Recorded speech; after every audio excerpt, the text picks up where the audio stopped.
మాధురి రాథోడ్ ఇంకా ఈశ్వర్ సాయి అని folk dancers ఉన్నారు కదా, వాళ్ళ వీడియో అయితే ఒకటి వైరల్ అయింది. అయింది కానీ ఆ వీడియో తర్వాతకి ఆ ఈశ్వర్ సాయి వాళ్ళ సెలబ్రిటీలు ఎవరు ఈశ్వర్ సాయి ఆయనతో పాటు వేసిన మాధురి గారు ఇద్దరు కలిసి భర్తగించిన పని చేశాను. కానీ ఆమె మాత్రం వాళ్ళ భర్తకు సపోర్ట్ చేస్తున్న భర్తకు సపోర్ట్ అదే ఆ భర్తగిన దాని గురించి కూడా చెబుతా నేను. ఇప్పుడు ఏమైతుంది, ఇద్దరు సెలబ్రిటీలు కావాలంటే వాళ్ళు ఎంతో కష్టపడరు కదా. ఇద్దరు అంత ఫేమ్లోకి వచ్చారు, కష్టపడి డబ్బు సంపాదించుకోనరు, ఫేమ్ సంపాదించుకోనరు, పేరు సంపాదించుకోనరు. ఈ అదో పని చేయటం వల్ల వాళ్ళ భార్యకి దొరికిపోయారు. దొరికిపోయినప్పుడు భార్య అన్నది ఏం చేయాలా, ఇద్దరిని చెప్పుతో కొట్టాలా. ఇద్దరిని చెప్పుతో కొట్టకుండా ఆమెను ఒక్కదాన్నే ఇది 10 మంది కాడ పండుకుంది, ఇది మంచి ఆడత కాదు అని చెప్పి ఆమెను చంపల మీద వేసింది. నా భర్త మంచోడు అని చెప్పి భర్తను సంఖలో పెట్టుకొని పోయింది. అది కరెక్ట్ కాదని నేను చెబుతున్నా.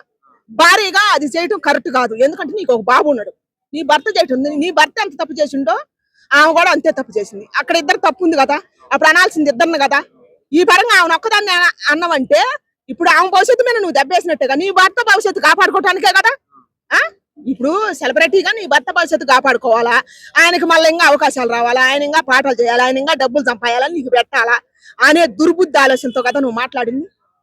భారీగా ఇద్దరిని చెప్పుతో కొట్టిన తర్వాత అమ్మ నాకు ఒక బాబుండు, నేను నీ చేసిన ఆడదాన్నే కదే, నా బ్రతుకు నువ్వు ఎలా లాక్కున్నావే అని దాన్ని తిట్టు. సమాజం అంతా నీకు సపోర్ట్ ఉంటుంది. కానీ నా భర్త చేసింది తప్పు కాదు, నా భర్త మీద ఆమె పడ్డది వచ్చి ఒక మగాడుగా ఎట్టుకుంటాడు అని అంటే అది కరెక్ట్ కాదని నేను చెబుతున్నా. ఫోక్ అంటే మన అందరికి చాలా మందికి చాలా ఇష్టము. ఫోక్ డాన్సర్స్ లో ఇలా జరగడము చాలా మందికి బాధ అనిపిస్తుంది. అవును, ఇట్లాంటి వాళ్ళకి ఏం చెప్తాం? దయచేసి ఇప్పుడు సినిమా పాటల కన్నా కూడా ఫోక్ పాటలు ఎక్కువ హిట్ అవుతున్నాయి. మాలాంటి వాళ్ళం కూడా 1కి 10 సార్లు చూస్తున్నాం. ఇప్పుడు ఈశ్వర్ సాయి అనే వ్యక్తి సామాన్య వ్యక్తి కాదు. ఎందుకంటే ఆయన చిన్నపాటి అల్లు అర్జున్ పేరు వచ్చింది అనమాట. అంత డ్యాన్స్ చేస్తాడు ఆయన గాని, ఆ మాధురి గారు గాని. వాళ్ళిద్దరు జంట కూడా చూడటానికి ముచ్చటగా ఉంటది. వాళ్ళిద్దరు చేసిన పాటలు చాలా పాటలు హిట్ అయినాయి. మాలాంటి వాళ్ళం కూడా 10 సార్లు చూసినప్పుడు అంత బంగారు భవిష్యత్తు వచ్చినప్పుడు ఈ భవిష్యత్తుని ఇంత దరిద్రానికి పక్క కోసం పంచుకోవటం ఎందుకు, హీనం చేసుకోవటం ఎందుకు, దిగజార్చుకోవటం ఎందుకు? ఒక సెలబ్రిటీ హోదా వచ్చిన తర్వాత ఎందుకు ఇంత కొవ్వికిన పనులు చేసేది, ఇంత బలిసిన పనులు చేసేదని నేను సెలబ్రిటీని అడుగుతున్నా. ఇదంతా అయితే ఇప్పుడు ఆ అమ్మాయికి ఎలాంటి న్యాయం జరిగితే బాగుంటుంది అనిపిస్తుంది? ఏ అమ్మాయికి?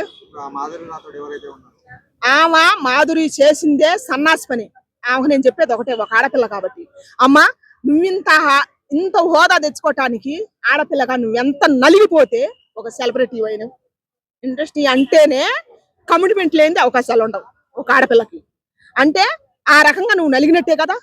అయినా సిగ్గు లేకుండా అదే జీవితం మళ్ళా కావాలని నీ జీవితాన్ని పరాయుడు పక్కలో పంచితే నీకు చివరికి మిగిలింది ఏంది? గౌరవం ఉంచుకున్న ఆడదాని 10 మందికి అడిగి పోయిన పేరు వచ్చింది. నీ అసలు ఆడవాళ్ళే ఈడియా తీసాము కూడా ఆడదే కదా. ఆమె అదే మాట మాట్లాడింది. ఆమెను అన్నప్పుడు వీడిని అనొద్దా? అది అసలు ఆడదేనా? ఇప్పుడు ఆమె 10 మందికి అడిగి పోయినప్పుడు వీడెవడు ఇక్కడ చేసినాడు, వాటి తప్పు లేదా? వీళ్ళిద్దరు కలిసి వాడిని కూడా అనాలి కదా. ఆ పరంగా నేను చెప్పేది ఏంటంటే దయచేసి ఇట్లా చెడిపోయే ఆడవాళ్ళకి మీ గౌరవం ఎంతవరకు ఉంటుందో చూసుకోండి. ఇట్టాడు సన్నాసి పని చేసేటప్పుడు మీ గౌరవాన్ని మీ చేతుల్లోనే ఉంటది, మీరే నిలబెట్టుకోవాలని కోరుకుంటున్నాయి. ఈ పరంగా పోతే ఇద్దరికి పోవాలి అవకాశాలు, వస్తే ఇద్దరికి రావాలా. దయచేసి పెళ్ళైన మగవాళ్ళు ఆడవాళ్ళైనా జీవితాలు నాశనం చేసుకోవద్దు. జీవితాలు నాశనం చేసుకోదలుచుకుంటే అసలు ఇట్లాంటి పనులు చేయనే వద్దు. ఇప్పుడు అమ్మాయికి పెళ్లి కాదు కదండి, మరి ఎవరు చేసుకుంటారు? అంటే ఎలా న్యాయం చేయాలి? ఇప్పుడు నేనేం చదువుతానంటే ఆమెకు పెళ్లి కాదు ఎవరు చేసుకుంటానంటే ఈ ఈశ్వర్ సాయే చేసుకోవాలా. కానీ వాళ్ళ భార్య మాత్రం ఒప్పుకోవట్లేదు. ఒప్పుకోకపోతే సంఘ నాకు మనం ఇంకా చేసేది ఏముంది అక్కడ.